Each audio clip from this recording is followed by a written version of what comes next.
तमाम चीजें इस्तेमाल हो गई, लेकिन 2014 में आपके सामने कोई रास्ता नहीं बचा। 2014 का बहुमत, कोई कुछ भी कहे, क्योंकि हमारे देश में लोगों को पॉलिटिकली करेक्ट होने का शौक बहुत है, और अपनी बात कहने के लिए मुझे पॉलिटिकली इनकरेक्ट होने का शौक है। 2014 में पहली बार भारत के लोगों ने, एक बहुत बड़े वर्ग ने पहली बार हिंदू होकर वोट दिया। जब आपने हिंदू होकर वोट दिया तो उसके परिणाम आपके सामने हैं, और लोगों ने आपको चढ़ाया, गाली दी कि यह वोट निगेटिव वोट मिला है, यह भ्रष्टाचार के खिलाफ मिला है, यह 70 साल की कांग्रेस सरकार से नाराजगी के कारण मिला है।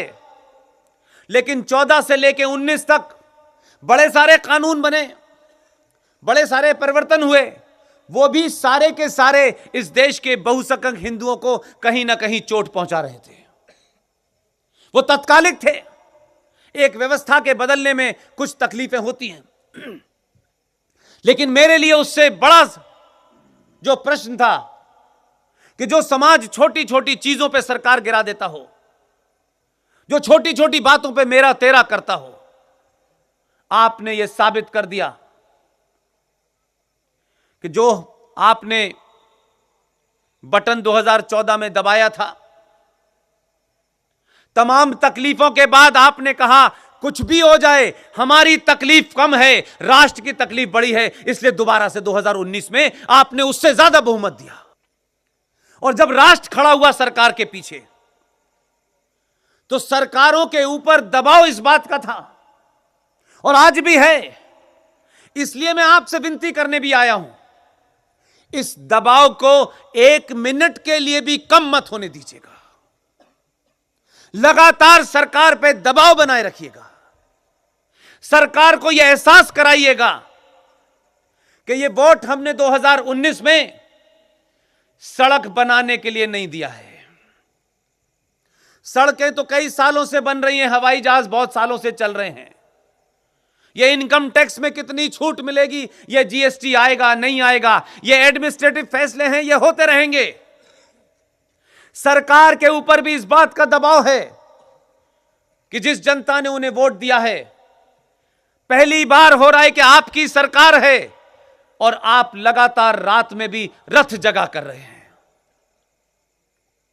जो सोने की गलती आपने की थी 1000 साल तक, उसे आपने थोड़ा सुधार लिया है। इसलिए सरकार को पता है कि वोट उन्हें सड़क बनाने के लिए नहीं दिया है, अगर यह वोट मिला है तो राष्ट्र निर्माण के लिए दिया है। और उसी दबाव के चलते 2019 में मात्र 70 दिन के अंदर भारत की संसद में एक अद्भुत घटना घटी, जिस पे चर्चा कम होती है। इसलिए मैंने कहा, अगर जो राष्ट्र के लिए काम करेगा, जो राष्ट्र को बचाएगा, अगर वो किस पार्टी का है किस पार्टी का नहीं है, उसका धर्म क्या है, उसकी जाति क्या है, मेरे लिए महत्वपूर्ण नहीं है। अगर उसने अच्छा काम किया है तो खुल के तारीफ होनी चाहिए, खुल के समर्थन होना चाहिए, और जिन्होंने गलत काम किया है उनके खिलाफ खुल के विरोध होना चाहिए। भारत की संसद में एक पार्टी, जिस सदन में उनका बहुमत नहीं है, ये सुनते सुनते हम थक गए कि धारा 370 और 35A हटाने के लिए जब तक दोनों सदनों में बहुमत नहीं होगा तब तक हम इसे हटा नहीं पाएंगे, बड़ी मुश्किल चीज है। और आस लगने लगी कि पता नहीं कब वो दिन कब आएगा। तो जो लोगों की भावना थी, जो सीधा डायरेक्ट वोट होता है लोकसभा में, उसमें आपने अपनी भावना को प्रकट कर दिया। और जो लगातार दबाव बना, तो सरकार आपके दबाव में जब आती हैं तो कैसे रास्ते निकालती हैं, तब उन्हें इस बात की चिंता नहीं होती कि सत्ता में हम रहेंगे या नहीं रहेंगे। उनको इस बात की चिंता होती है कि 90 करोड़ लोगों ने जिन्होंने वोट दिया है मुझे, मेरा एक एक पल गिन रहे हैं। भारत की संसद में जिस सदन में बहुमत नहीं था इस सरकार का, सबसे डिफिकल्ट, सबसे ज्यादा विवादास्पद, जिस पे तमाम शक्तियां, अंतर्राष्ट्रीय शक्तियां भी लगी हुई थी, बिना देश को बताए हुए बहुत खामोशी से जिस राज्यसभा में उनका बहुमत नहीं था उसमें वो लाए और 24 घंटे में वहां से पारित करा दिया। लोगों को नहीं समझ आया कि यह खेल कैसे हुआ है। मैं समझता हूं कि राष्ट्र को जानने की जरूरत नहीं है, कुछ बातें राज रहने दीजिए। अगर फैसला हमारे हक में है तो वो राज ही अच्छा है। और जब राज्यसभा में पास हो गया तो जो विरोधी लोग थे वो इस बात से मायूस थे कि वहां तो इनके 303 है, वहां कौन रोकने वाला है। तो धारा 370 और 35A जब हटा तो ये एक ऐसा कदम है, इसको सिर्फ धाराओं का हटना मत समझिए। इसके हटने से कुछ हिंदुओं को नागरिकता मिल जाएगी, यह भी मैं नहीं बहुत महत्वपूर्ण मानता हूं। इसलिए इसकी सही व्याख्या कीजिए। 1947 के बाद आजाद और लोकतंत्र भारत के अंदर अगर भारत की सत्ता झुकी, भारत का संविधान झुका, भारत के समाज को झुकाया गया, उस राज्य का नाम था जम्मू कश्मीर। धारा 370 और 35A नहीं हटी है। असल मुद्दा कुछ और है। उसको और ब्रॉडर सेंस में अगर मैं कहूं, 722 और 12 के आसपास जिस जनगण मन को आप गाते हैं, उसी जनगण मन के अंदर एक सिंध नाम का प्रांत था भारत का, जो पाकिस्तान के पास चला गया। इसलिए मैंने शुरू में कहा कि अगर इतिहास सही पढ़ाया जाता, इतिहास में छत्रपति शिवाजी के गौरव की गाथा, जिन्होंने विश्व को पहला गोरिल्ला युद्ध सिखाया, अगर ये बातें लिखी जाती। मैंने इसीलिए कहा, मैं पूना में था पिछले दिनों, वहां मुझे अफजल खां का जो वध हुआ था उस दिन की महत्वता के बारे में उस वक्त मुझे बुलाया गया था। मैंने तब भी यह बात कही थी और अपने इस संबोधन में शुरू में भी यह बात कही कि सही इतिहास पढ़ लेते, कौन इस देश के विलेन थे और कौन इस देश के हीरो थे।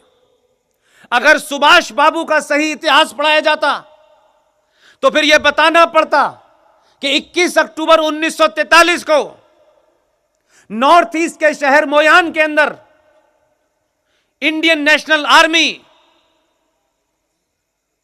नेताजी सुभाष चंद्र बोस के साथ चल के आई और पूरे नॉर्थ ईस्ट पे कब्जा कर लिया। और 21 अक्टूबर 1943 को यूनाइटेड भारत में, अखंड भारत में एक शख्स ने करेंसी जारी की,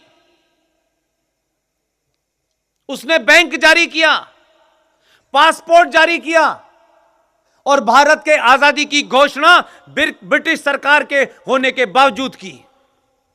दुनिया के 11 देशों ने, जिसमें उस वक्त का सबसे ताकतवर मुल्क यूएसएसआर, जिसे आज आप रूस के नाम से जानते हैं, 11 देशों ने मान्यता दी। लेकिन क्या हुआ? वो कौन लोग थे कि 1943